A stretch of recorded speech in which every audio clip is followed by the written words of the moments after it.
structure, which is generally referred to as an object. When it is executing, when we declare it, it is referred to as a class. And essentially, in both of these way or these styles of programming, what we are doing is we are essentially telling our machine how to solve a particular task in terms of steps of algorithm. Okay, and that is why both of these are housed under imperative programming language, where you are telling the machine the instructions on how to solve a particular computational task. Similarly, the scripting language only differs from these two categories in that it is a more relaxed version of these programming styles, of the structured programming as well as the object oriented programming styles. It's a more relaxed version of these programming styles. I hope this is understandable now. And these all three categories, subcategories I should say, von Neumann means structured programming. ये von Neumann क्या है? Von Neumann is a name of a person. Newman was a person. Von Neumann was an architecture of a stored program procedure computer. एक computer का architecture है von Neumann, जिसमें आप computer को use करने के लिए, यानी हार्डवेयर को यूज करने के लिए प्रोग्राम का यूज करते हो. And this is the first and foremost architecture that was established for storing a program inside a machine and then executing it to achieve certain tasks. इसीलिए इस कैटेगरी को von Neumann category of programming बोला जाता है. But in general nowadays it is also referred to as structured programming language, and the most famous language that we all learn as our first programming language, called as C programming language, comes under this category. There are many other programming languages as well, and we won't be talking about those a lot, but we will be looking at certain aspects of this second programming language, which is called as ADA or ADA. Third is Fortran. So Fortran is formula translated. So Fortran is a programming language which was actually built for doing crunching of numbers. So it was more concentrated on implementing some mathematical formulas in order to do computation, like maybe finding trajectory of a particular missile from, if it is launched from a particular point and with certain velocity, where it would reach. So to implement majoritarily the computer formulas or mathematical formulas is Fortran, or formula translated language was designed. C was much more newer compared to these two languages. The ADA and Fortran are way back in, I guess, 1940 or 1950 they were designed, and C was much later designed. We'll be talking about one of the reasons why different programming languages arise. वो topic थोड़ा हम लोग ने पीछे छोड़ दिया है, but that topic will tell you or will make you understand that there is no single application for which many programming languages are designed. They are referred to as general purpose programming languages. But there are certain programming languages, they get developed because they have implementation or they have application in a certain narrow field. And so these languages are application specific programming languages. So I can have a general purpose programming language, which is a programming language like Python, C.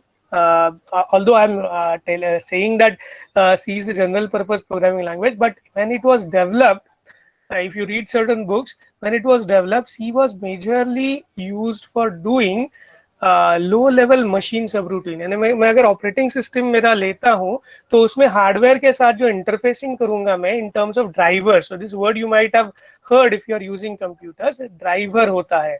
कोई software आप install करते हो तो आपको कुछ driver लगता है. अगर प्रिंटर मुझे इंस्टॉल करना है, स्कैनर इंस्टॉल करना है, कोई नया चीज यूएसबी मुझे कनेक्ट करना है, तो I require certain thing called as a driver program. And that driver program basically does what?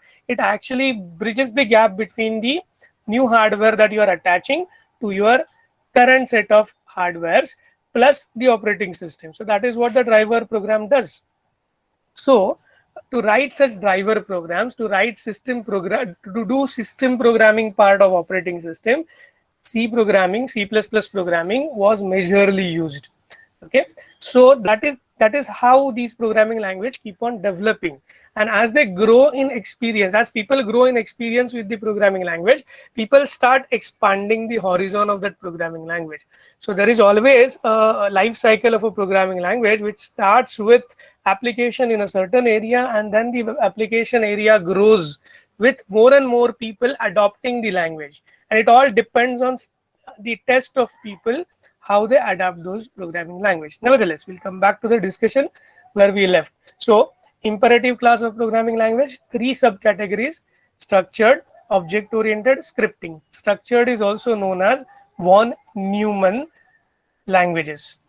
Von Neumann languages, some example languages are C programming language, ADA, and Fortran.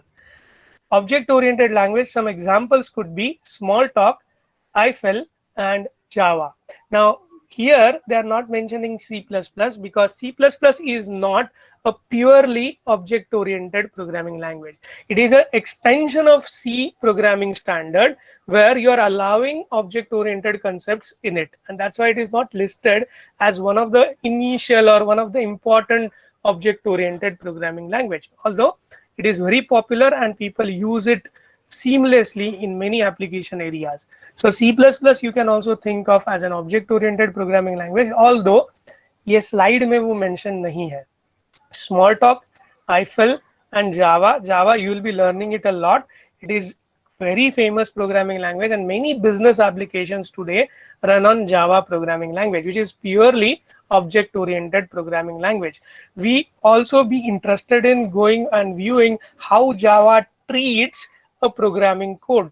If I write a code in Java, how exactly it is converted into an executable form. That's a bit different from how C treats its programming code. That is why we'll be looking at that as well soon. Third category in the scripting programming language, Perl, which is like a very famous programming language, which dates back again very old. I guess in 1970s or 80s, the development in Perl started. It's a very old programming language. It is concentrated on mainly application programs, that too related to web and internet. So Perl is one of the famous programming language. Python, which is today the language that everybody wants to learn, and many of you might also have already started learning Python, even if that is to come in Sem 4. If not, that doesn't mean you're not a student or not a keen student, but most of the programming generation that is of today's generation, even the school children also, they started learning Python over C programming language. There are pluses, there are minuses of it, but then nevertheless, it's the most popular language as per today's condition.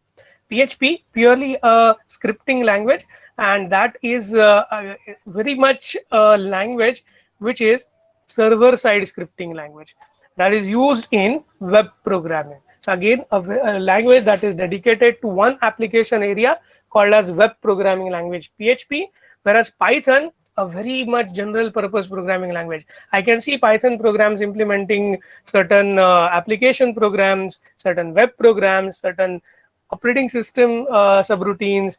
I can see Python everywhere, applicable everywhere. Every programming application you can think of, you will find some or the other Python extension or Python API, application programming interface, that allows you to program in that particular application area.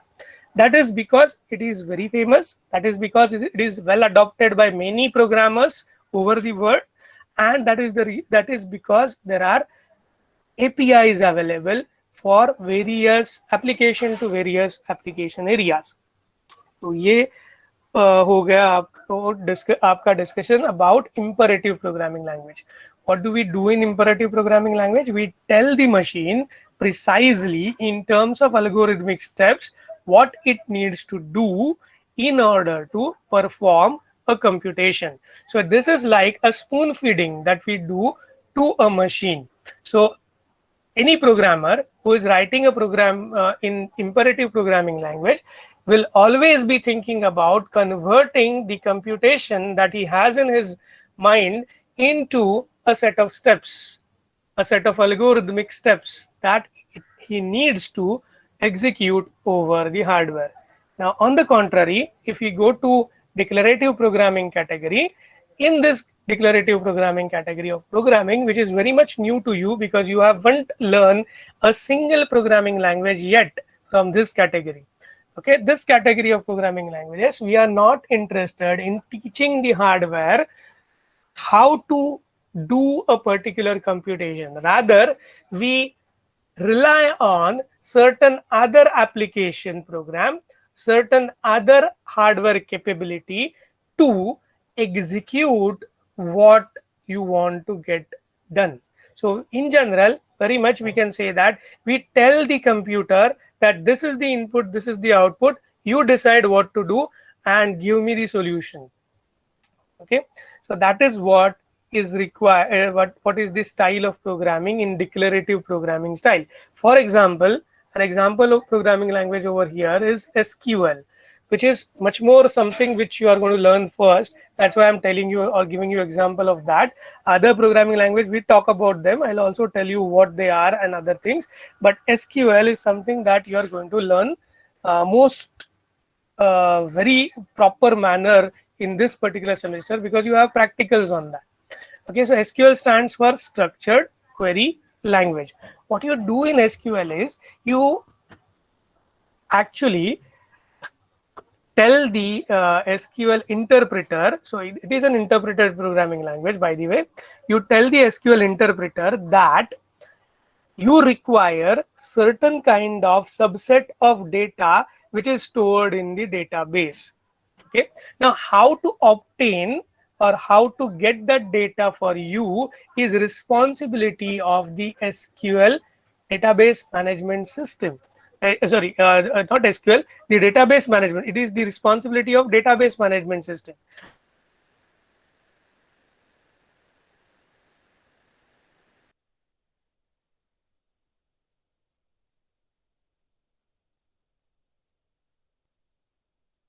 You as a programmer only tell what you need and what are the restrictions. Excuse me for a second, there is a call. Let me.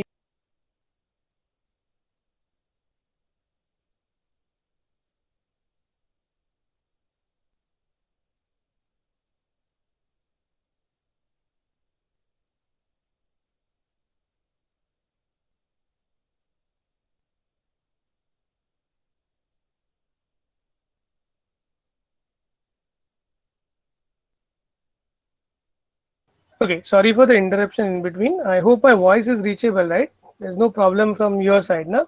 अगर आपको कोई issue है connectivity का वगैरह तो you can put it in chat window or on WhatsApp. Okay, don't ever call me when I'm in lecture because I use my mobile internet. It gets broken if that happens. Okay, so I was giving you example of structured query language. Now, when what is the scenario when you write a program in SQL is you require certain portion of data from the data that is stored in database. So database is managed by a software called as DBMS, database management system.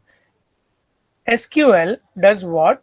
You actually tell the DBMS what type of subset of data you require. Say suppose you have a table which has student details with his roll number, his name, his marks for all the subjects that he appeared in SEM 1 and SEM 2. Let us have that table as my database. Okay. From the database, say suppose I want to know how many of the students which are having 80 or more marks in a specific subject. So SQL will say that I want record of students that have more than 80 marks in the particular subject chosen. तो यानी अगर मुझे इसका answer देना है तो क्या answer होगा? पूरा का पूरा जो मेरा डेटा है, टेबल है, उसमें अगर से you have say 4-5 subjects in SEM 1, 5 subjects in SEM 2, so there will be 5 plus 5, 10 plus your name, 11, and the first column which is the index. So 12 columns will be there. Out of those 12 columns, it will be giving you only 2 columns of data, and out of that complete set of rows, say suppose your class has 25 students, you will only get records of those students which are having marks more than 80 in that specific subject. So मेरा output क्या होगा, दो student का नाम और उनके marks वो particular subject में जिसमें उनको 80 से ऊपर मार्क्स है. So what I'm getting is I'm getting a subset of the entire data. That is what I mean. I'm getting a subset of the entire data. Now please pay attention. In SQL, we do not tell the DBMS how it should actually come up with this subset. ये subset वो कैसे obtain करेगा इसके बारे में हम लोग कुछ बताते नहीं हैं. We just tell the DBMS in terms of SQL syntax that we require to select two columns of the table that is storing the student information, and we require those rows in that selection which has marks more than 80. So that is how we encode our thing in SQL. So we do not tell. जब मैं बोलता हूँ कि declarative programming में मैं machine को कैसे execute करना है या कैसे आउटपुट लाना है ये बताता नहीं. That is what I mean. Okay, that is what I mean. इसका मतलब ये नहीं है कि मैं मशीन को कुछ बताता ही नहीं. I tell in SQL what we tell the machine. We tell the machine where to get data, कौन सा टेबल से डेटा मिलेगा. We tell the machine what data to get, कौन से दो कॉलम मुझे चाहिए. Then we tell the machine what are the constraints. So this is the way we organize our code in structured query